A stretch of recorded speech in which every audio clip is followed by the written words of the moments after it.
우리는 새로운 국면에 있다. 코로나19가 끝났다는 의미가 아니다. 더 이상 코로나19가 우리 삶을 통제하지 않는다는 의미다. 미국에서 코로나19 백신 4차 접종, 그러니까 두 번째 부스터샷이 승인이 되고 하루 만에 바이든 미국 대통령이 접종에 나서면서 한 말입니다. 세계적으로 코로나19 치명률이 좀 많이 떨어지면서요, 새로운 분위기가 감지되고 있는데요. 비록 사망자 수가 최근 크게 늘긴 했습니다만 평균적으로 낮은 치명률을 유지하고 있는 우리나라도 그 가운데 하나입니다. 가장 먼저 일상을 회복하고 코로나19와 함께 살아가는 법을 배우게 될 나라는 어디가 될까요? 요즘의 날씨와도 같은 봄날의 소식 기대해봅니다. 3월 31일 목요일 허지웅쇼 출발합니다.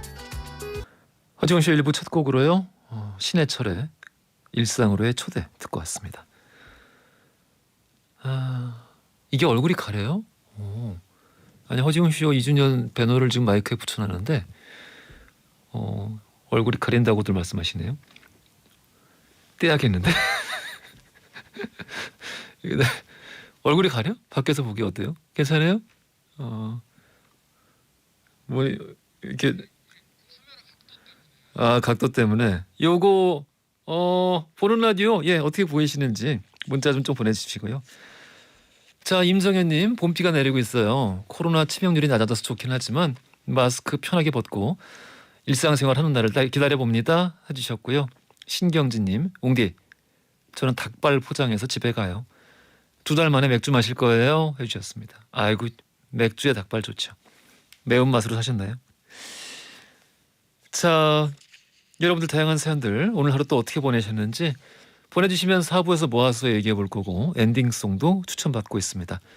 짧은 건 50원, 긴 건 100원이 드는 문자 샵1035나 무료인 고릴라 또는 허지웅쇼 홈페이지 사연을 남겨주시면은요, 추첨 통해서 다양한 선물 보내드리겠습니다.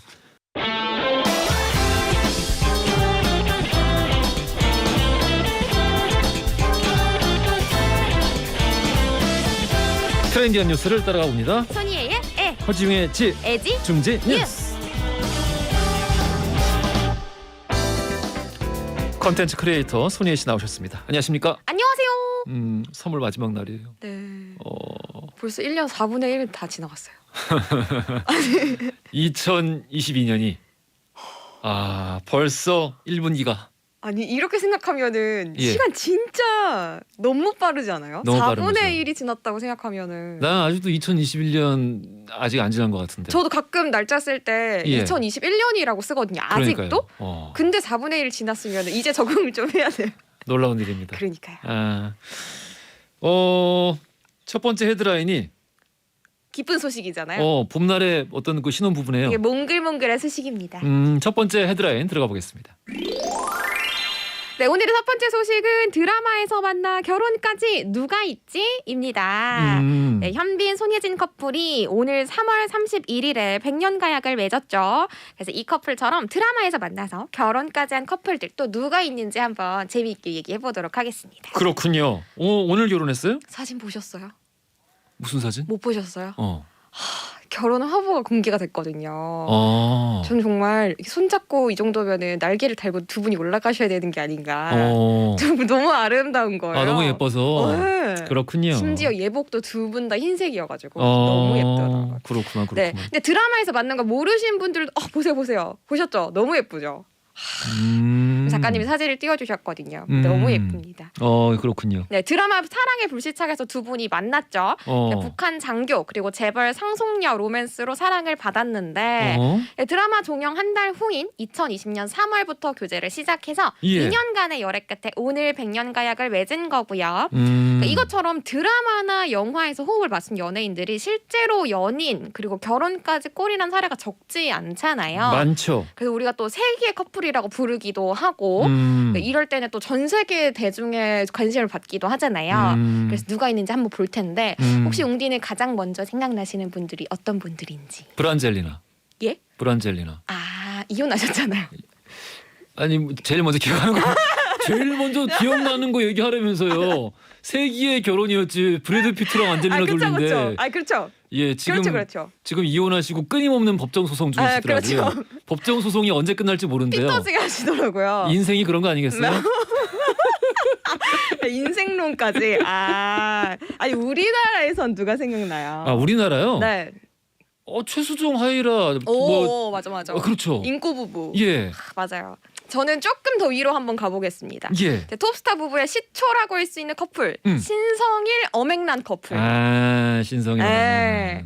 너무 이게 너무 멋있으시더라고요 신성일님. 그러니까 이 두 분은 1960년 신성일의 데뷔작인 로맨스 빠빠에서 처음 만나서 이후에 청춘교실, 맨발의 청춘 등 작품을 함께 했고요. 네. 1964년 4천여 명의 축복을 받으면서 세기의 결혼식을 올렸습니다. 네. 그리고 웅디가 방금 말씀하신 인꼬 부부로 알려진 최수종 하이라 부부는 드라마 사랑이 꽃피는 나무, 영화 있잖아요 비밀이에요 등에서 호흡을 맞추다가 1993년 저 엄청 슬퍼. 있잖아요 비밀이에요. 엄청 슬퍼. 그 제목을 좀 더 아련하게 얘기해야 되는 거군요. 있잖아요. 비밀이에요. 이렇게. 엄청 슬퍼. 사랑은 성덕순이 아니잖아요. 이런 것보다 훨씬 슬퍼 이게. 그건 뒤 후자는 별로 안 슬프지. 그래요? 아무것도 안 봤어요? 지금 얘기하는 거? 아니 뒤 후자는 봤는데. 그래요? 근데 뭔가 그렇게. 그럼 그거 봤어요? 그래 가끔 하늘도 보자. 아니 그거 못 봤어요. 그래요? 알겠습니다. 그래서 저는 차인표 신혜라 부부가 딱 바로 생각이 났었는데요. 그렇지. 신혜라님이 또 요즘 한참 방송도 많이 하시니까 또 유독. 예. 그래서 딱 저는 그 부부가 생각이 났는데 1994년 드라마 사랑을 그대 품 안에 이건 저도 압니다. 연인으로 만나서 1995년 3월에 결혼했고요. 맞아. 그리고 또 이재령 유호정 부부도 있지 않습니까? 맞아요. 요 두 분도 너무 보기 좋잖아요. 예. 1991년 드라마 옛날의 금잔디에서 커플 연기를 펼치다가 사랑에 빠져서 1995년 부부가 됐습니다. 그렇군요. 그리고 또 요즘 분들은 더 많이 떠올리실 부부가 바로 연정훈 한가인 부부입니다. 네, 연정훈님이 또 도둑으로 불리기도 했잖아요. 그렇군요. 그랬잖아요. 네, 2005년 백년가약을 맺었고요. 예. 그리고 또 설경구 송윤아 부부도 있고요. 예. 그리고 장동건 고소영 부부도 있습니다. 그렇습니다. 네, 밖에서 작가님은 그 두 분이야말로 세계의 커플 아니냐. 누구? 밖에서 우리 작가님 여행 기요미께서 장동건 고소영 부부 정말 세기의 부부 아니냐라고 그렇죠. 엄지척을 하셨고요. 그리고 또 우리 펜트하우스에서 많은 사랑을 받으셨던 김소연님도 이상훈님이랑 결혼하셨잖아요. 이 부부도 아주 알콩달콩 깨를 볶으시더라고요. 원빈 이나영 왜 없습니까? 제가 드라마에서 만나서 결혼한 드라마에서 부부. 만나서. 맞아요. 안 그래도 웅디가 얘기한 것처럼 드라마에서 만나진 않았지만 결혼하신 분들도 얘기를 한번 해보려고 했는데 또 비김태희 커플도 있고 원빈 이나영 부부도 있고 또 지성 이보영 부부도 있잖아요. 너무 보기 좋아요. 그렇군요. 날씨가 풀리니까 결혼 소식들도 솔솔 들려오는 것 같습니다. 몽글몽글합니다. 그렇습니다. 브란젤리나 참 멋있었는데. 다음 헤드라인 들어가 보겠습니다. 네, 두 번째 소식은 요즘 것들은 금테크를 한다입니다. 금재테크 그렇습니다. 요즘 젊은 사람들이 한다는 거 뉴스에서 봤어요. 맞아요. 우리가 경기가 불안하면 금 투자를 해라라고 얘기를 많이 하기는 하지만 사실은 가격대가 좀 높은 편이라서 일부의 고액 자산가들만 하는 거 아니냐라는 얘기가 이렇게 인식이 좀 있었는데요. 요즘 청년층의 금테크는 좀 기성세대와 다르다고 해서 한번 살펴봤는데요. 어떻게 다릅니까? 특히 금덩어리 이른바 골드바가 하나에 수백만 원에서 수천만 원까지 하잖아요. 근데 이제는 소수점 단위의 무게로 공동 구매를 하는 일명 쪼개기 투자 금테크가 유행을 하고 있는 거예요. 공동 구매를 한다고요? 금덩이를? 골드바를 한 대로 통째로 살 수가 없으니까. 혹시 쥐똥금이라고 들어보셨나요? 쥐똥금이요? 쥐똥만한 금이겠죠? 진짜 맞아요. 그러니까 그래서 붙여진 이름인데 요거는 3.75g이에요. 그러니까 그만큼 작은 금덩어리인데 요런 것들이 청년들이 하는 금테크에 이제 주로 이제 쓰이는 거고 요거 다 모으면은 골드바를 바꿔주기도 한다. 그래요? 네. 그건 좋다. 게임 같다. 그렇죠. 그래서 목표 의식이 생기니까요. 뭐 부담 없는 가격이라는 게 대충 얼마인 거예요? 얼마냐? 쥐똥금. 이 정도면 그냥 몇십만 원 정도에서 살 수 있는. 몇십만 원? 네. 살만하지 않나요? 하루에 하나씩 산다 그러지 않았어요? 아니, 하루에 한 달에 하나씩. 네. 그리고 중국에서는 황금콩, 금콩이 유행하고 있거든요. 근데 요거는 조금 더 저렴해요. 우리 돈으로 한 76,000원 정도로 구매할 수 있어가지고 또 중국의 젊은이들도 우리의 쥐똥금 같이 황금콩을 많이들 사들이고 있다고 합니다. 제크와 콩나무에 나오는 그런 느낌이죠. 야금 모아가지고 심어서 한번 나도 이제 하늘 높이 올라가는 부자가 돼보자. 금을 한번 키워보자. 아 그렇군요. 나도 한번 골드바 가져보자. 이런 느낌으로. 금값이 올랐어요? 많이 올랐습니다. 특히나 전쟁의 영향도 있고요. 예. 금값이 1년 6개월 만에 온스당 2,000달러. 그러니까 우리 돈으로는 한 240만 원 정도를 넘어섰고요. 사실은 금이 안전 자산으로 분류가 되긴 하지만 또 동시에 변동성이 굉장히 큰 자산이에요. 그러니까 이렇게 순식간에 1년 6개월 만에 이렇게 올라올 정도면은 이거를 안전자산으로 분류하면 안 되는 거 아닌가? 그러니까요. 그래서 사실은 우리가 금값이 많이 올랐다고 해서 막 좋아하실 것도 없고 예. 막 슬퍼하실 것도 없는 게 예. 언제든지 변동이 될 수 있으니까. 아 순식간에 올랐다가 순식간에 떨어진다? 그렇죠. 아. 누가 샀다고 해서 나도 사고 누가 팔았다고 해서 나도 판다. 이런 거는 흐름을 따라가기엔 조금 위험하다는 거 알아두시면 좋겠습니다. 알겠습니다. 많은 분들이 지금 선정답 보내주고 계시는데 요즘에는 그냥 처음에 오프닝 할 때부터 선정답 보내주세요. 무슨 얘기가 나올 줄 알고. 오늘의 뉴스를 이미 메모해 두시는 거 아닌가요? 키워드를. 그러니까 브루스 윌리스 많이 나오더라고요. 예, 좀 편찮으셔가지고. 예. 자, 오늘의 퀴즈 들어가 보겠습니다. 네, 안전자산으로 불리는 금의 이른바 쥐똥금이라고 불리는 한돈의 중량은 어떻게 될까요? 이거 아까 나 얘기 나왔나? 얘기했습니다. 아, 그래요? 얘기했어요. 강조해서 얘기했어요. 1번 3.75g, 2번 6.75g, 3번 9.75g. 쥐똥이니까 제일 적은 거겠지. 쥐똥만한 거. 쥐똥만한 거. 정답 아시는 분들 짧은 건 50원, 긴 건 100원이 드는 문자 샵 1035나 무료인 고릴라 보내주시면 2부 시작하자마자 당첨자 발표해드리겠습니다. 오늘도 고생 많으셨습니다. 감사합니다. 임경자님 그리고 4777님이 청해 주신 커피소년의 행복의 주문 들으면서 2부로 갈게요. 허지용 쇼. 지금 너무 막히시나요? 지금 너무 뚫리시나요? 여러분의 퇴근길과 함께합니다. 매일 저녁 6시 허지용 쇼. 퇴근길은 허지용 쇼와 함께. 퇴근길은 허지용 쇼와 함께. 매일 저녁 6시. 매일 저녁 6시 당신의 퇴근길과 함께합니다. 허지용 쇼. 자, 출발합니다. 허지용 쇼 2부로 돌아왔습니다. 퀴즈 정답 1번 3.75g이었고요. 윤정민님, 전수경님 선정답자고요. 0320님, 임혜령님, 7486님, 이미영님, 서성실님 일반 정답자입니다. 7분 모두 오늘은 커피 쿠폰 보내드리겠습니다. 맛있게 드십시오. 자, 오늘 히스토리 월드 역사 속의 정원들에 관련된 이야기 살펴볼 건데요. 기대해 주시고 광고 듣고 썬신 교수 박광일 작가 바로 만나보겠습니다.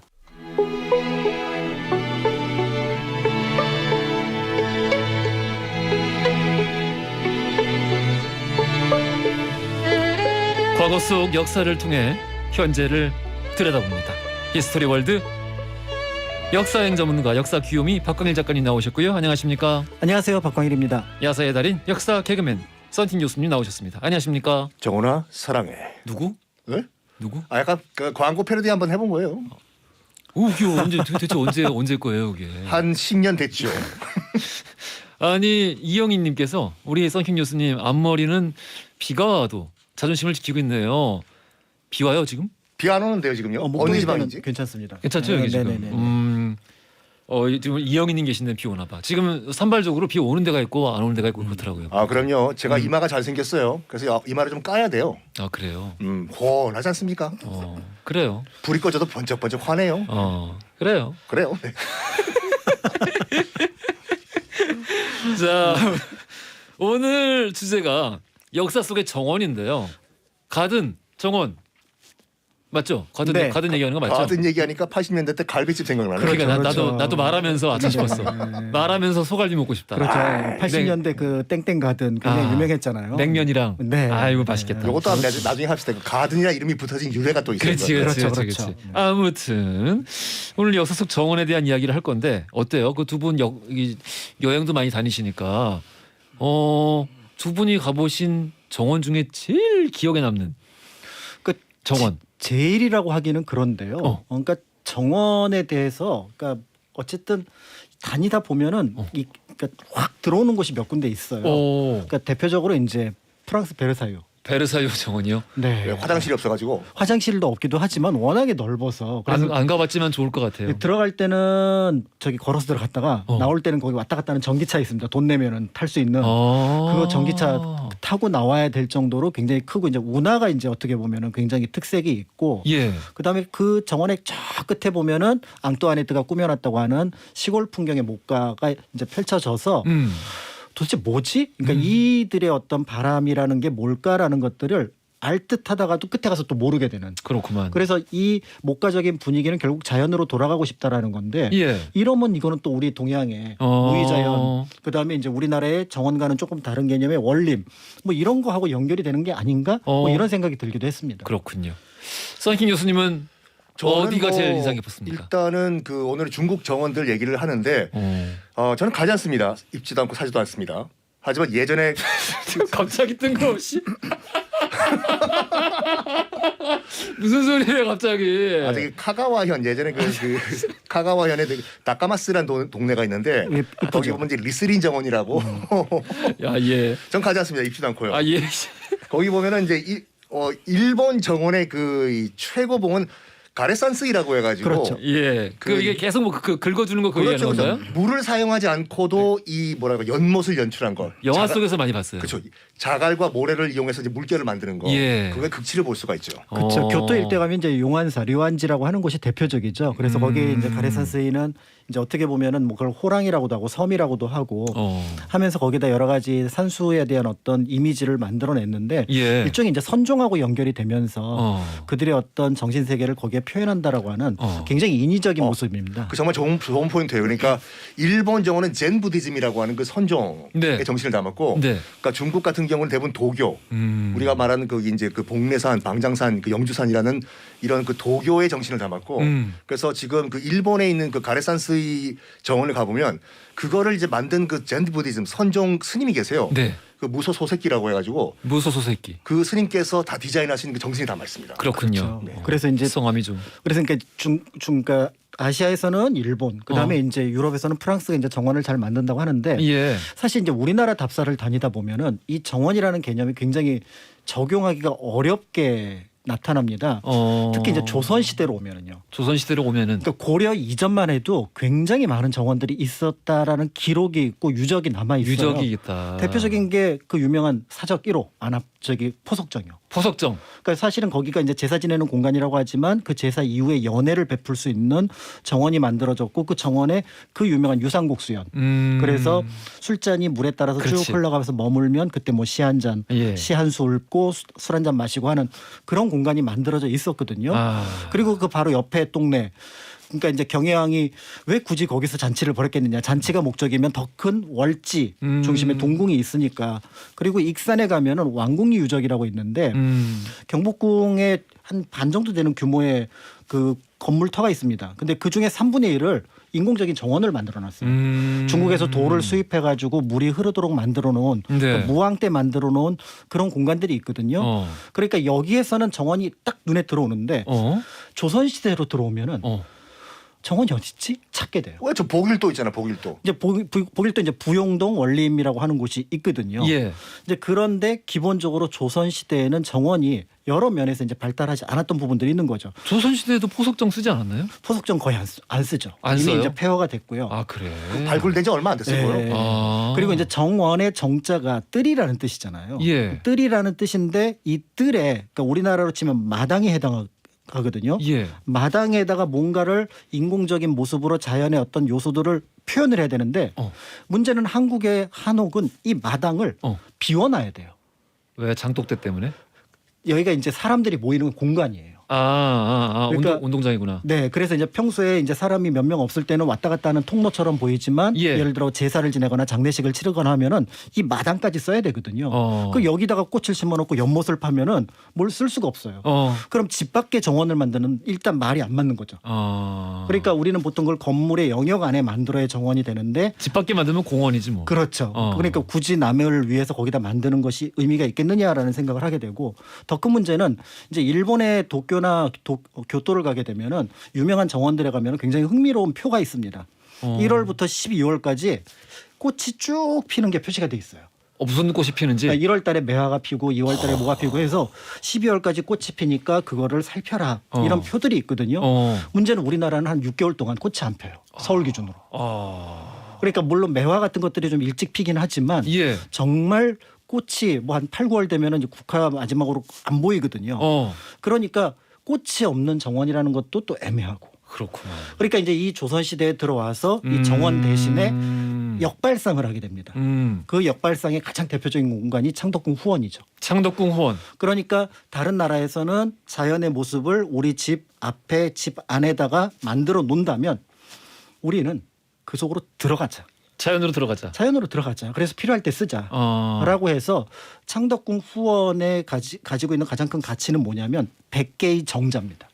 지금 한 40개 정도가 남아 있는데 원래는 한 100개 정도의 정자가 있었어요. 그러니까 곳곳에 경치가 좋은 곳에 정자를 만들어 놓으니까 그걸 통해서 주변 풍경을 즐기는 방법. 그래서 우리나라는 정원 문화가 발달한 것이 아니라 정자 문화가 발달을 했기 때문에 실제로 정원의 진짜 모습을 찾아내는 거는 굉장히 어려운데 그래도 몇 개.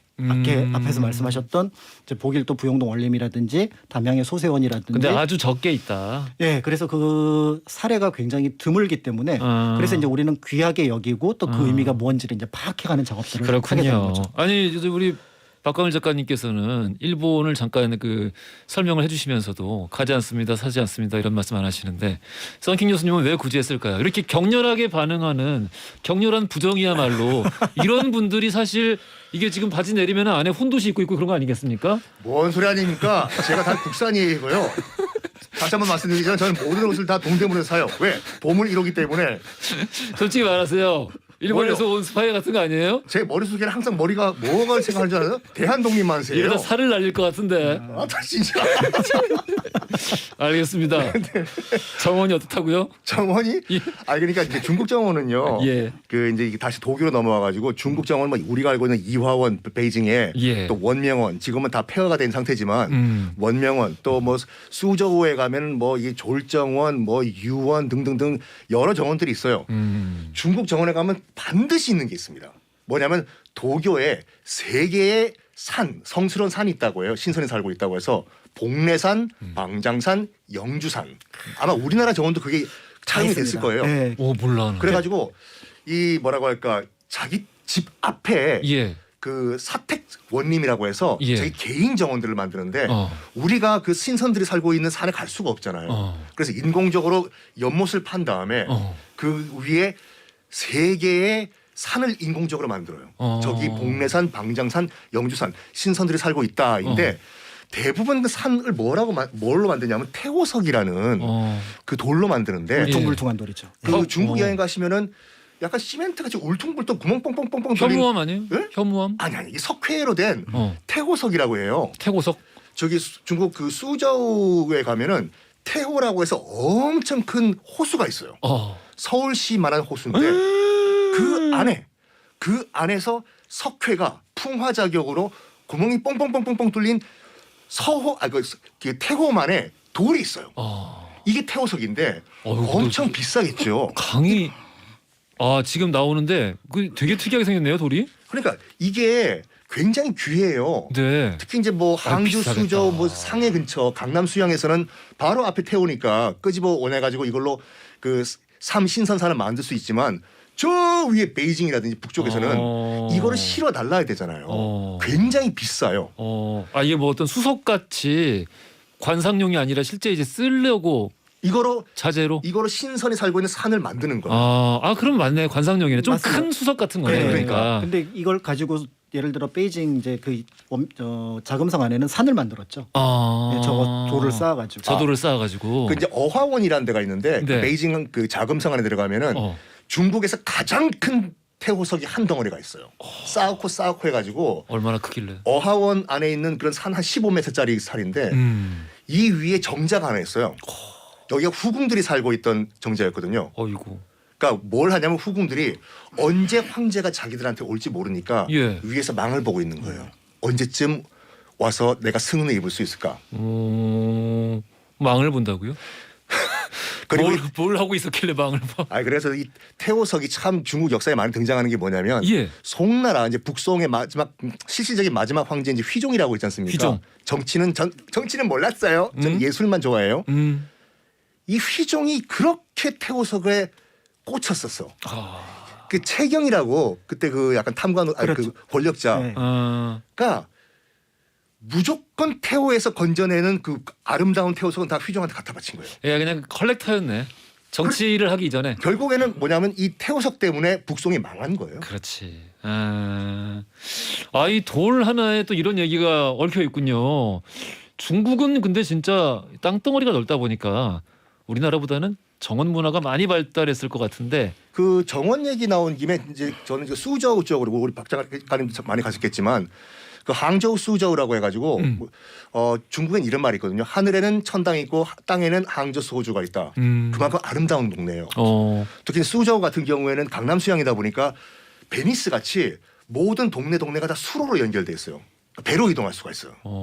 그래서 항저우가 아름답다고? 항저우도 아름답고 붙어 있어요. 수저우도 아름답고. 그렇게 아름답지 않던데. 항주의 서울을 가면은 예. 그 아름다움에 살짝 빠지긴 하죠. 그래요? 항주 네. 어디 갔다 오신 걸? 그때 옛날에 저기 그 영화 전기 때문에 다녀왔어. 일 때문에 갔다 왔었어요. 안 좋은 데만 골라가셨네. 그래? 그때 진짜 막 흥번지만 잔뜩 봤던 기억만. 그러니까 수저우 같은 경우에는 맞다, 영화 중천. 중천. 예.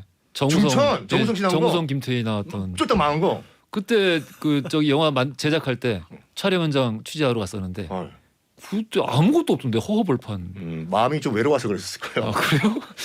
하여간 이제 수로로 이제 이동을 하는데 예. 이 정원 자체도 아름답지만 여기가 강남 수양이다 보니까 옆에 또 소흥시가 있어요. 소흥이라고 하면 또 우리 소흥주, 황주로 유명하지 않습니까? 황주. 예를 들어서 한 정원에서 다른 정원으로 갈 때는 그 배를 타고 수로로 갑니다. 배 위에서 약간 뭐라고 할까 중국 이 전통 가요를 불러주면서 그 위에서 소흥주를 팔아요. 그래서 소흥주를 다 마시면서 신선 노래하는 걸.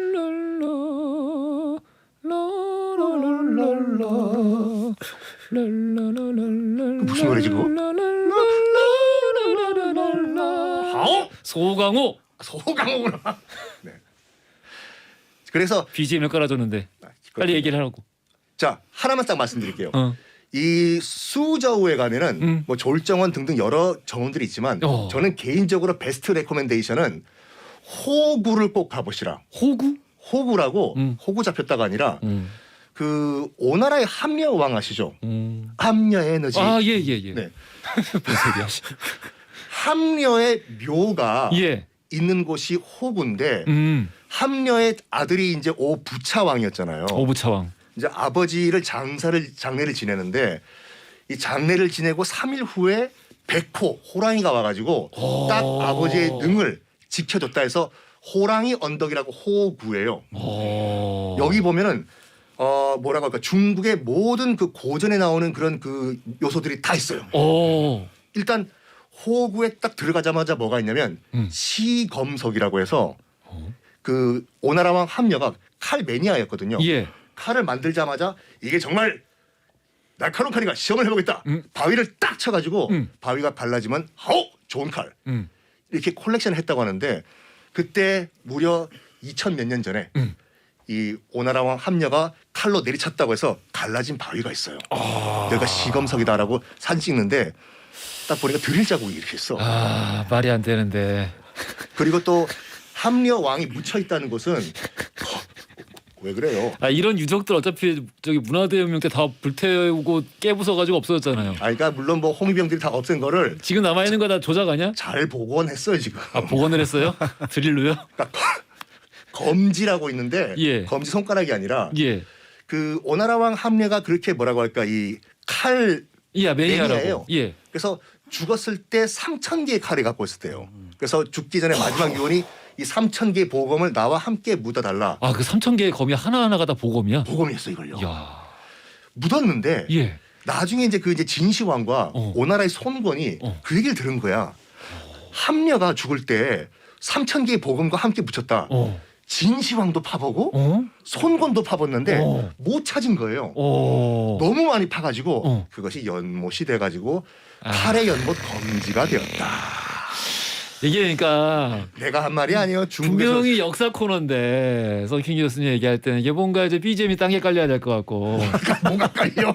얘기 끝나고 나면은 와와와와와 뭐 이런 게 깔려야 될 것 제가 같고. 지어낸 말이 아니라 중화인민공화국 정부에서 말하는 그 홍보 자료예요. 손권 얘기는 왜 갑자기 나온 거야? 그거 연희에 나오는 거예요? 아니면은 진짜 정사의 진수? 손권과 진시황이 땅을 팠대요. 아 저기 나간중고 말고 진수삼국지에 나오는 얘기예요? 그렇죠. 진수삼국지 너무 많이 파가지고 그래요? 그게 연못이 되었다고 하죠. 아이 뭐 그런가 보지 뭐. 중국 뭐 땅덩어리 넓어서 별일이 다 있을 수 있죠 뭐. 맞습니다. 네. 그런가 보다 하면서 오늘도 돌발 퀴즈 드리겠습니다. 자 오늘 역사 속 정원에 대한 이야기 해보고 있는데요. 조선의 별서 정원으로 유명한 소쇠원은요. 발음이 어렵습니다. 소쇠원. 서세원 아니죠? 소쇠원. 소쇠원은 조선 중종 때 자꾸 나오는데 소쇠원. 아 조선 중종 때 소쇠옹 양산보가 건립해서 은신하던 곳을 말합니다. 그렇다면 이 소쇠원이 위치한 지역은 어딜까요? 대나무의 고장이기도 하고 떡갈비가 유명한 곳이기도 합니다. 보기 드리겠습니다. 1번 담양, 2번 전주, 3번 밀양. 힌트. 이 노래 뭐야? 담다디양. 그 담다디양. 이 노래는 이상은 씨가 불렀던 담다디양. 알겠습니다. 전화하시는 분들 짧은 건 50원, 긴 건 100원이 드는 문자 샵 1035나 무료인구라 보내주시면 추첨 통해 선물 보내드리겠습니다. 이상은의 담다디 들으면서 3부로 갈게요. 허지용 쇼.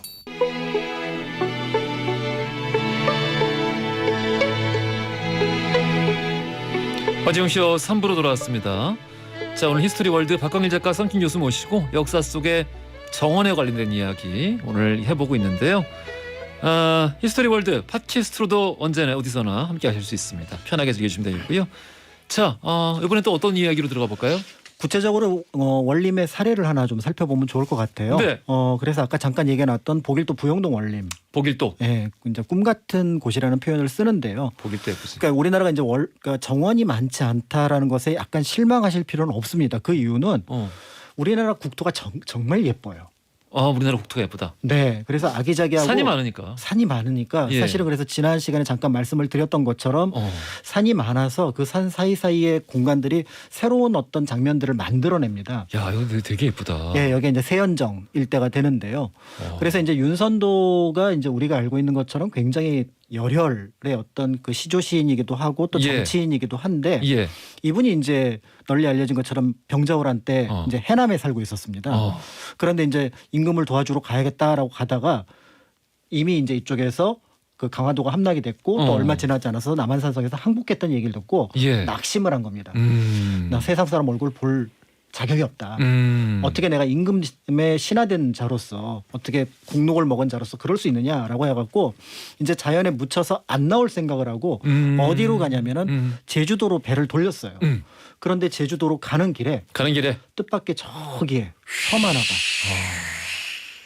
그때가 겨울이었는데 이호도 아니야? 예, 상록수가 반짝이는 섬이 하나 보였던 거예요. 그래서 글로 가자. 배를 대보자 라고 했더니 섬이 진짜로 연꽃이 핀 것처럼 굉장히 아름다웠던 거예요. 그러니까 이분이 굉장히 풍수에 능했던 분이거든요. 효종의 무덤을 점지했다가 나중에 그게 문제가 돼서 받아들여지진 않았지만 결국은 그것 때문에 이제 이장을 하게 되는데요. 그런 어떤 안목을 갖고 있었기 때문에 딱 땅을 보는 순간 예쁘다. 여기에 꽂혔던 거예요. 그래서 예전에 한번 간척도 해본 적도 있었고 그 다음에 이제 뭔가 이렇게 새롭게 원림을 꾸며본 적도 있었고 또 해남 그 윤신의 고택 자체가 굉장히 아름답거든요. 그러니까 그런 것들을 염두에 두고 이제 몇 개의 공간, 크게 3개의 공간을 꾸밉니다. 그래서 첫 번째는 세연정이라고 해서 있는 바위 그대로를 활용해서 계곡을 막아가지고 거기에 이제 그 계곡을 막는 어떻게 보면은 이제 그 뭔가 그 보 같은 걸 만들어서 그 공간에다 하나하나 이미지를 넣어요. 이거를 다 디자인을 자기가 한 거네 그러니까. 다 기획을 한 거네. 네, 디자인은 다 하고 이제 시공은 노비들. 아까 얘기를 들어보고 저는 그냥 어떤 부동산 전문가구나 그 생각을 하고 쓰는데. 원래 있는 거 구입했다고. 그냥 예쁘다는 이유로 구입을 한 거잖아 지금. 그렇죠. 선물. 그런데 알고 보니 이 디자인까지. 네, 그래서 설계를 해서 굉장히 이제 뭔가 기본적으로 큰 연못은 자연스럽게 만들어 놓고 그다음에 그 세연정 뒤에 인공 연못을 네모나게 만듭니다. 그래서 거기에서 물이 왔다 갔다 할 때 물이 흘러내리지 않도록 어떻게 보면 밑에 이제 일종의 수조 공간도 조금 과학적으로 설계를 하게 되는데요. 그러면서 세연정을 딱 올려놓으니까 주변이 바다가 되는 거예요. 그러니까 이 공간이 바다가 되는 거예요. 그래서 거기에서 배를 띄우고 놀면서 만들었던 가사가 그 유명한 어부사시사입니다. 어부사시사. 그래서 어부사시사의 배경 보면은 뭐 지국청 어여싸 하면서 뭔가 배를 끌고 가는 모습이 보이잖아요. 이게 바다처럼 느껴지는데 사실은 여기구나. 사실은 세연정 연못이라는 거죠. 그래서 실제로 거기에 앉아 있으면 세연정 같은 그런 공간을 느끼게 되는데 자 여기가 일종의 어떻게 보면은 바다를 상징하는 공간이라면 네. 그렇다면 하늘을 상징하는 공간이 필요하겠다. 하늘. 그래서 한 1km 정도 올라갑니다. 올라가니까 거기는 말 그대로 연꽃이 핀 것 같은 그 분지가 있어요. 예. 그 분지의 꼭대기에다가 여기는 신선들이 올라가는 곳이야. 여기 내가 석실을 짓겠어 해서 몇 개의 정자를 짓습니다. 그게 동천 하늘로 올라가는 석실입니다. 그래서 거기에 올라가서 밑을 쫙 바라보면은 섬 전체가 한눈에 들어오는데 그게 가장 아름다운 연꽃이라고 하는 부용을 닮았다 그래서 이 동네 이름을 부용동이라고 불렀고 그리고 더 나아가서 요 일대를 이제 자신의 어떤 앞마당으로 삼았던 거죠. 아 근데 여기 진짜 보길도 너무 예쁘다. 정말 예뻐요. 그래서 여기는 겨울이나 초봄, 그러니까 육지가 약간 추울 때 이때 가면은 그 진가를 그대로 느낄 수가 있는 거죠. 왜 그러니까 하필 추울 때요? 왜냐하면 육지에는 잎이 떨어져서 나무들이 그 지금 빈 어떻게 보면은 줄기만 남아 있잖아요. 예. 여긴 전부 상록수예요. 아. 반짝반짝하는 동백을 포함해서 상록수들이 쭉 차나무나 이런 것들이 펼쳐져 있으니까 그 숲을 뚫고 지나가는 그 느낌 자체가 내가 어딘가 남국에 온 것 같은 느낌. 그러니까 윤선도가 볼 때는 제주도에 가지 않아도 여기가 바로 남국이다. 이 일대가 전부 다 그런 느낌이거든요. 보길도 좋다. 그리고 더 나가서 여기에서 굉장한 사치를 부립니다. 사치를 부린다고요? 왜냐하면 여기에 손님을 불러서 시도 읊고 풍경도 감상해야 되잖아요. 뭐가 필요하죠? 부동산 전문가의 디자이너의 파티 플래닝까지. 그렇죠. 뭐가 필요하죠? 음식과 술. 음식과 술. 근데 올라갔다 내려왔다 하는데 한 15분 20분이 걸리거든요. 도르래를 설치합니다. 이게 그냥 그 타고난 어떤 그 식도락가의 그냥 놀고 먹기 좋아하는 어떤 그런 스타일 아니겠습니까? 그렇죠. 재밌게 노는 거에 굉장히 그 열심히. 아니 네. 윤선도 씨가 굉장히 집안에 돈이 많았어요. 굉장한 부자예요. 안 많으면 이거 어떻게 하겠어요? 막 섬 사고 막. 그래서 처음에 이제 여기 가시는 분들은 와 예쁜 정원 보러 간다 그러다가 약간 나중에 질투하게 되는. 뭐를? 이 공간이 너무 예쁜데 그 공간을 만든 재력과 권력 이런 고산 윤선도에 대한 어떤 이미지가 조금 달라지게 되는 거죠. 그리고 이제 마지막 공간이 바로 뭐냐면 낙서제 영역이라고 해서 거기는 생활 공간이에요. 실제로 고산은 여기를 굉장히 오랫동안 그래서 돌아갈 때도 여기서 돌아갑니다. 보길도에서. 그러니까 그 낙서제 일대에서는 아이들도 가르치고 또 이제 뭔가 사람들하고 토론도 하고 그런 공간을 세 개의 공간을 해서 우리나라에 보통은 어느 원림이다 정원이다 그러면 면적을 이렇게 딱 긋거든요. 그래서 여기는 대략 몇 평 정도 됩니다. 이런 표현을 하는데 이 고산은 섬 전체를 정원의 배경으로 삼은 거예요. 그래서 바다, 하늘, 그다음에 일상 이 세 가지 영역을 한 곳에 넣어서 그래서 이제 이 일대를 답사를 하려면은 적어도 걸어서는 7시간 이상 걸리게 되고요.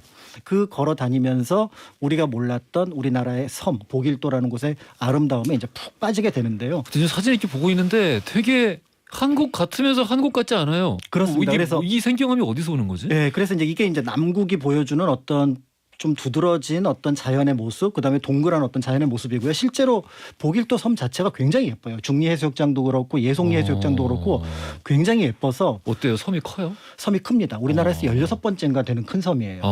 그런데 옆에 노하도 같은 경우가 높은 산이 많고 그런 거에 그러니까 높은 산이 많고 사실은 거기에 비해서 또 농사지을 땅도 많은데 여기는 농사지을 땅은 없는데 전체가 구릉지로 되어 있어요. 구릉지로. 그러니까 딱 봤을 때 굉장히 아름다운 풍광을 가지고 있고 그다음에 바람이 불지 경작을 않고 못하네 근데. 네. 그런 느낌을 가지고 있는 곳이어서 그래서 이 봄이 지나기 전에 한번 가서 보신다면 또 육지에서 맞이하는 봄과는 다르고 예전에는 조금 더 운치가 있었던 게 사실은 보길도를 가려면 해남이나 완도에서 배를 타고 들어가야 되거든요. 지금도 배를 타고 들어가는 건 마찬가지인데 노하라는 섬에서 다리가 연결이 되는 바람에 섬으로 딱 들어간다는 그런 느낌은 별로 없었어요. 노아요? 노하도라는 섬이 있어요. 방주를 타고 들어가나요? 죄송합니다. 그래서 노하도, 소환도, 보길도가 이제 세 개가 큰 섬이 있는데 그래서 이제 그 노하도로 들어가서 이제 어떻게 보면은 보길도로 들어가야 돼서 예전처럼 딱 바다에 있는 어떤 섬으로 들어가는 별 세 개로 들어가는 그런 느낌은 없긴 하지만 그래도 조선시대 원림이라고 하면은 그 보길도 부용동 원림을 떠올리시면 좋지 않을까. 여기 또 그 몽돌 해변이라고 해가지고 몽돌 그 자갈 해변 있잖아요. 예. 우리나라 뭐 그 부산 태종대에도 그 자갈 해변이 있고 한데 우리나라에 있는 자갈 해변 가운데서 제일 예뻐요. 그래? 태종대보다 예뻐요? 훨씬 예뻐요. 그래서 그래요? 거기 뒤에 그 상록수림이 쭉 받치고 있고 어. 거기 몽돌은 보통은 손톱만 해요. 그러니까 이제 굉장히 그 파도가 살짝 치는데도 잘그락거리는 소리가 나고 그리고 이 동네가 그리고 몇 군데를 제외하고는 바람이 없거든요. 전부 다 이렇게 막혀 있고 그러니까 이상하다. 섬인데 왜 바람이 없어? 앞에 큰 섬이 있고 그다음에 계속 이게 뭔가 많이 많아요. 그러니까 바람을 막아주는 많다. 그런 곳들이 있습니다. 그래서 예송리에 가게 되면은 그 느낌이 굉장히 좋고 그래서 91년도에 제가 이제 처음 갔었는데 그 이후로 한 2년에 한 번, 3년에 한 번은 가는. 그 태종대에 있는 자갈해변 같은 경우는 뾰족뾰족한 돌이 많아요. 근데 그렇긴 여기는- 한데 너무 보기가 예뻐요. 그렇지. 근데 여기는 정말 뾰족뾰족한 돌이고 다 동글동글한 자갈들이에요. 그렇구나. 그래서 거기에 적혀 있죠. 절대로 돌 가져가지 마시오. 못 갖고 나와요. 여기서. 그렇구나. 네, 국립공원이기도 하고요. 갖고 오지 마시기를. 보길도 꼭 한번 가보고 싶습니다. 네, 한번 다녀오시면 후회하지 않을 한번 거예요. 코로나 끝난 다음에 허징수 여기서 공개 방송 한번 하지 그래요. 보길도에서요? 왜 하필 보길도에서? 방 가자며요. 그냥 내가 혼자 개인적으로 가면 안 될까요? 근데 아까 노아 들이쳤을 때 왜 옆에서 피식했어요? 너무 재밌어가지고. 네, 제가 썬킴 교수님 농담할 때 그러면 좋겠어요? 아니 이제 피식. 반성하십시오. 알겠습니다. 자 반성하는 김에 아주 재밌는 얘기 하나 해드릴게요. 네? 아까 제가 그 중국 그 4대 정원에 있는 그 수저우 소주에서 우리 관광을 했었습니까? 아까 그 저기 배 타고 가는. 그렇죠. 예. 강남 수림에 이번에는 강남 수양 이번에는 소흥시로 한번 가볼게요. 소흥시? 샤오싱이라고 해서 우리가 아는 소흥주의 고향. 소흥주의 고향. 네. 그게 어디예요, 중국에서? 상하이에서 차 타고 한 시간만 가면 돼요. 상해에서 지금 가까워요. 다 모여 있어요. 상하이에 우리 푸동공항에서 이제 입국을 하지 않습니까? 예. 방금 말씀드렸던 항주, 소주, 소흥 다 1시간 거리에 있어요. 맞아. 항주까지 맞아. 공항에서 내려서 1시간 정도 조금 넘게 간 것 같아요. 이제 아무것도 없더라고. 아무것도 없어. 막 무슨 예뻐요, 아니, 진짜. 전지에 그냥 나중에 가시면 항저우에 서호 가봐요. 서호. 서울을 가면은 서시를 닮은 호수라고 해서 서호라고 네. 이름을 붙였죠. 그래요? 네. 어쨌든 간에 샤오싱 같은 경우에는 이제 오늘은 정원이 주제이기 때문에 정원을 말씀을 드리는데 예. 샤오싱은 정말 그 중국의 그 문화와 역사의 어떤 거 고향이라고 할 수 있는 그런 도시거든요. 일단은 그 샤오싱에 가면은 왕희지의 그 흔적을 우리가 느낄 수가 있어요. 왕이지. 그리고 위진 남북조의 동진의 그 서해 천재 왕희지. 예. 왕희지가 글을 썼고 풍류를 읊었던 난정, 란팅이라는 데가 있는데 미리 말씀드릴게요. 이것도 다 문화대혁명 때 홍위병이 다 박살낸 거 복원한 거예요, 솔직히요. 복원했군요. 복원했어요. 근데 아까 말씀드렸던 포석정의 그 곡수 유상 또는 유상곡수 흐르는 물에 이제 그 술잔을 띄워보내가지고 자기 앞에 땅 술잔이 도착하면 시를 쓰든지 읊든지 아니면 원샷을 하는. 그게 그냥 그냥 말로 듣기에는 포석정에서 되게 근사해 보이는데 솔직히 얘기하면은 그냥 랩 배틀하면서 술 벌칙 있는 거 아닌가요? 맞습니다. 그렇죠. 계속 이제 술 마시면서 생각하고 있겠죠. 아니 저는 일부러 시 안 지을 거예요. 근데 왕희지가 벌주를 예. 큰 사발로 3잔 벌주를 내렸대요. 어이구. 바로 이제 다 자기 앞으로 이제 이제 술자리 도착했을 때 예. 시를 바로 못 지으면은 큰 사발로 3잔 원샷. 아이고 큰 사발이면은 뭐 대학생 오티도 아니고요. 일단은 뭐 다시 한번 말씀드리지만 문화대혁명 때 다 박살난 걸 이제 복원을 해놨는데 난정에 딱 들어가면 일단 난정이라는 일단 난정아 모발 그 얘기 아니야? 아니야. 아니구나.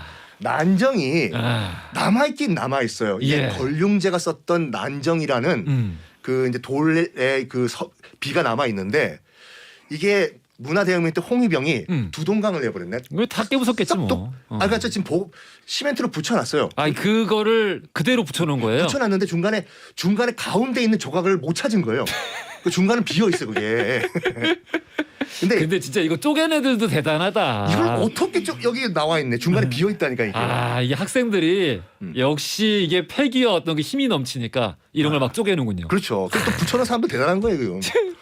어쨌든 이 난정 입구에 이제 입장권을 끊은 다음에 딱 들어가면은 여기에 상징은 바로 유상곡수 곡수유상 흐르는 물에 그 술잔을 마시는 건데 그걸 약간 그 브론즈 동상으로 앞에 딱 그려놨어요. 왕희지와 당시에 그 353년이었거든요. 동진시대.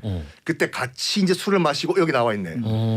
이 사람들 시인들과 이제 학자들을 그 동상으로 만들어놨는데 여기 지금 안 나오지만 왼쪽인가 오른쪽인가 보면은 술병을 들고 신발을 벗어 제끼고 가만히 누워 있는 분이 계시거든요. 왕희지 선생님이십니다. 그렇군요. 하여간 이게 이 유산곡수 이렇게 만들어 놓고 예. 바로 옆에 보면 진짜로 정말 물을 흐르게 한 다음에 술잔을 띄워요. 그런 다음에 자기 나름대로의 왕희제 글을 즐기신 다음에 일정 돈을 내면은 흐르는 술잔을 잡아 들고 마실 수가 있어. 여기가 이제 동진 시대. 동진 시대죠. 여기 조금 지나면 이제 우리가 알고 있는 삼국지 시대 아닙니까? 맞을 걸 남북조? 남북조면 삼북 그 위 다음이죠. 다음이죠, 그렇죠, 네네. 송제 양진. 삼국지 후야? 네. 오동진 후. 송제 양진이니까 삼국 후죠. 그렇구만. 네. 알겠습니다. 어쨌든간에 여기 가면은 또 뭐가 있냐면 그 왕희지 선생은 거위를 보면서 붓글씨를 연습했거든요. 거위가 이 연못에서 왔다 갔다 하는 모습 그걸 보고 손목을 스냅 해가지고 이제 이제 붓글씨를 연습을 했는데. 그래서 여기 지금 그 난정에 있는 가장 큰 호수 이름이 이제 야지예요. 야지요? 아니 일본말 아니라니까요. 예. 그러니까 그 뭐냐 오리 앞자에 예. 그 연못 지자인데. 그래요? 만들어낸 거 아니죠? 아니 여기 있다니까 가면. 그렇구나. 오리 야자라는 게 있군요. 아니 그러니까 우리 압록강 할 때 읽을 때 그렇게 읽어요. 읽을 때 야자로. 중국 발음은 야예요. 그렇구만. 그래서 압록강이 야루 리버잖아요. 야루. 어쨌든간에 가면은 그 압지라고 글자 두 개가 있어요. 근데 약간 필체가 달라. 왜냐하면 거위 압자는 아버지인 왕이지가 싹 썼는데 마침 그때 이제 왕이 보낸 특사가 온 거예요. 자 어명을 받으시오. 쓰다가 붓을 넣고 그 왕의 칙서를 받으러 갔어요. 왕이지가.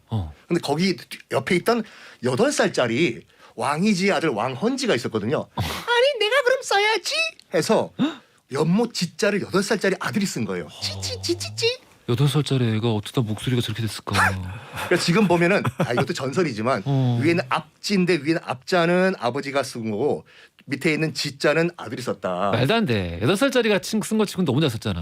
중국 정부가 그렇게 선전한다. 그래요? 그리고 또 옆에 보면 뭐가 있냐면은 예. 클태자가 이렇게 딱 있어요. 클태자가 딱 앉아 있는데 그 옆에 또 돌로 만든 물 양동이가 한 10몇 개가 이렇게 있어요. 10몇 개가 있다고? 이게 딱 보면 그것만 봐서는 이해가 안 되는데 설명을 들어야 돼. 거기 옆에 있는 뭐 가이드든지. 아버지인 왕이지가 아들인 왕헌지한테 붓글씨 연습을 시킨 거예요. 열심히 해라. 여기 이제 물동이가 13개가 있는데 이게 다 소진될 때까지 연습을 해라. 그런데 얘가 약간 게으름을 피우고 한두 동 다 비운 다음에 이 정도면 된 것 같아 해가지고 연습을 포기한 거예요. 이거 약간 성룡의 취권 얘기 아닙니까? 아이고. 너무 똑같은데? 그래가지고 예. 이제 그 뭐라고 할까 그 아버지가 예. 얘를 그 훈육을 시키려고 뭐랬냐면 큰 대자를 한번 써봐라 한 거예요. 알았어요 아버지. 알았어요. 큰 대자를 딱 쓴 다음에 아버지 왕이지는 붓을 이렇게 달라. 큰 태자 가운데 점 하나를 딱 찍은 거예요. 그런 다음에 이거를 너희 엄마한테 보여줘라. 그래서 엄마 이거 내가 쓴 큰 태자다 했더니 엄마가 뭐라고 했냐면 점 하나만큼은 정말 완벽하게 썼구나. 왜 날 그렇게 쳐다봐요? 이게 딱 있다니까요. 굉장히 유명한 말이죠. 그래서 이제 그걸 통해서 결국은 이제 왕헌지가 내 실력이 아버지에 미치지 못하는구나라는 걸 깨닫고 연습을 해서 훌륭한 명패를 얻었다. 거기서 그친 게 아니라 그 이후에 이제 열심히 했군요 또. 압지라는 그 비석 있잖아요. 이거는 왜 문화대혁명 때 보존이 되는지 알아요? 몰라. 이게 문화대혁명 때 소흥 시민들이 이것만은 파괴시키는 거 막자. 그런 게 어딨어. 다 파괴했는데. 그러니까 어떻게 했냐면 이 압지라는 그 비석 앞에 석회를 바른 다음에 모택동 어록을 쓴 거야 여기다가. 모택동 어록을 써놨어. 모택동 어록 써 거기다가. 그러면은 못 건들지. 못 건드려 그래. 아니면 사진을 붙여놓거나. 모택동 사진을 붙여놓으면은 못 가지. 그래서 이게 살아남은 거예요. 그렇구나. 머리 진짜 현명하다. 야, 소홍주를 많이 마셔서 그래. 뛰어납니다. 네. 뭐 써라는지 알 것 같은데. 그 혁명 그 문장이 있는데 모택동 혁명을 위해 웨이 런만 뽀위 인민을 위해 복무하라. 그래. 인민을 위해 복무하라. 맞아 그거야. 그렇구만. 알겠습니다. 굉장히 현명하네요 시민들이. 시민들이 그렇죠. 문화재는 지켜야 돼 이렇게. 그러니까 문화재를 지키기 위해서 석회를 발랐다. 거기다가 모택동 어록을 딱 써. 그렇지. 대단합니다. 오늘 정원에 대한 이야기를 쭉 해봤는데 조금 아쉬운 게 우리나라가 이제 양적으로는 좀 많이 부족하긴 한 것 같아요. 그렇죠. 정원이. 양적으로는 부족한데 공간적으로는 굉장히 사실은 정원이 필요 없었던 이유 중에 하나가 예를 들어서 이제 우리 강릉하면 굉장히 유명한 것들이 이제 선교장이나 경포대입니다. 예.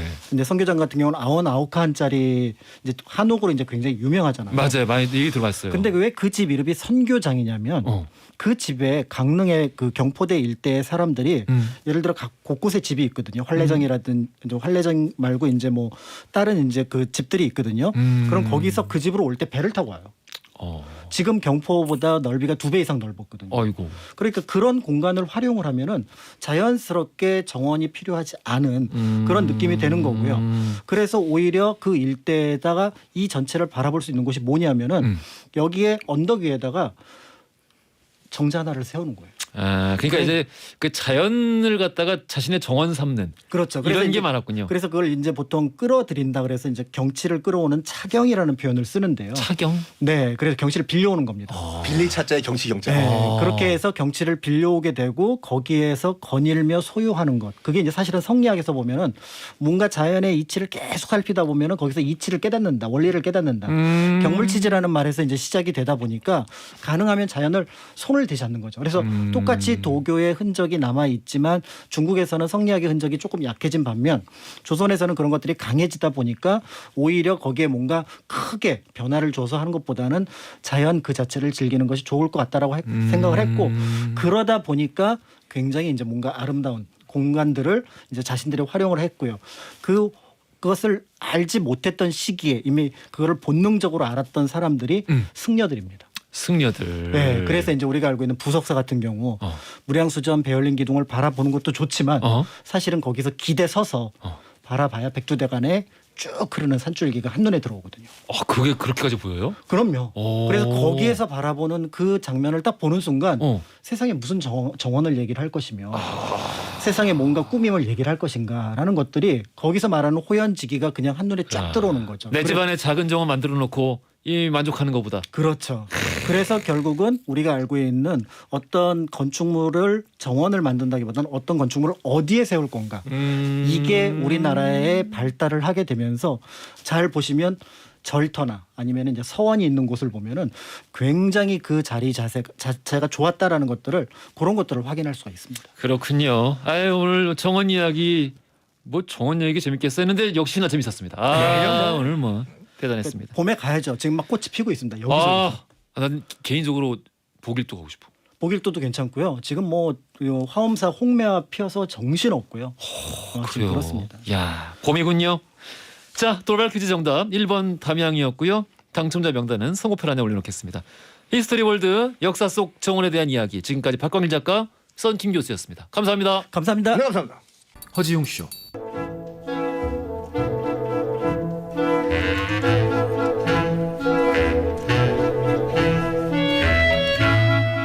여러분의 하루를 읽어보는 시간, 나의 친애하는 하루.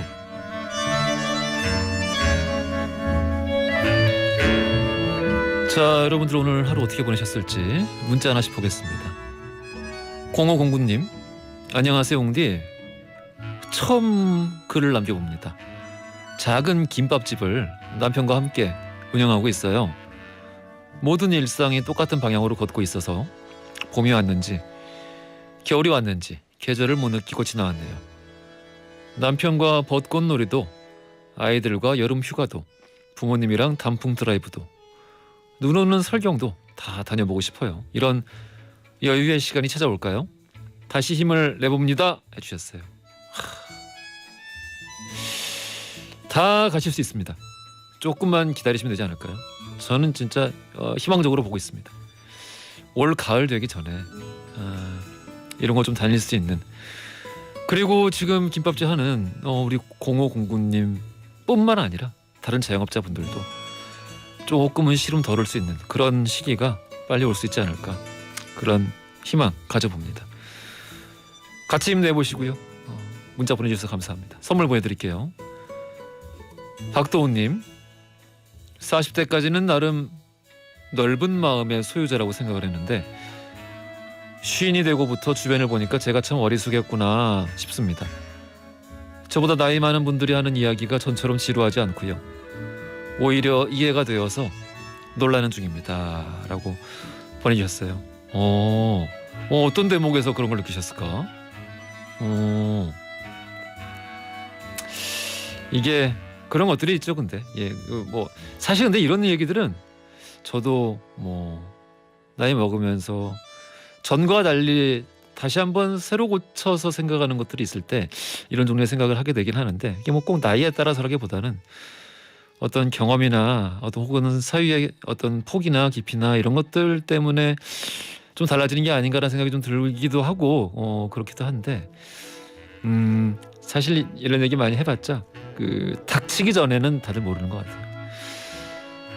닥치고 나면은 또 한 번씩 넓어지고 또 한 번씩 넓어지고 우리 박도원 선생님처럼 그렇게 되는 게 아닌가 싶습니다. 선물 보내드리겠습니다. 김은경 님이 청해 주셨어요. 심태윤의 짝 듣고 올게요. 8873님이 청해 주신 장나라의 4월 이야기까지 듣고 왔습니다. 그러고 보니까 이제 4월이네요. 4월이라. 장구경 기일이 또 돌아오겠군요. 그거 참 시간 빠르네. 자, 5791님. 남편이 턱걸이를 한 개도 못해서 운동 좀 하라. 그렇게 잔소리를 했더니 매일 철봉에 매달려서 운동하고 근력 키워서 이젠 3개 하네요. 남편의 노력 응원해주세요. 근데 웅디는 턱걸이 몇 개 정도 하시나요? 저는 많이 해요. 남편분보다 많이 합니다. 이제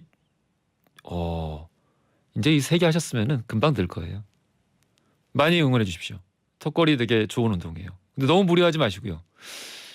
어깨 어쨌든 기본적으로는 등 운동이라서 뭐 딱히 어깨에 좋은 운동은 아니니까 적당히 하시는 걸로. 적당히.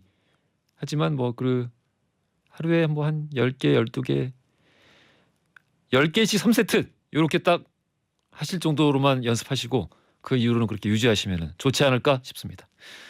8659님. 웅지 퇴근길이에요. 누가 돈을 찢어서 버렸어요.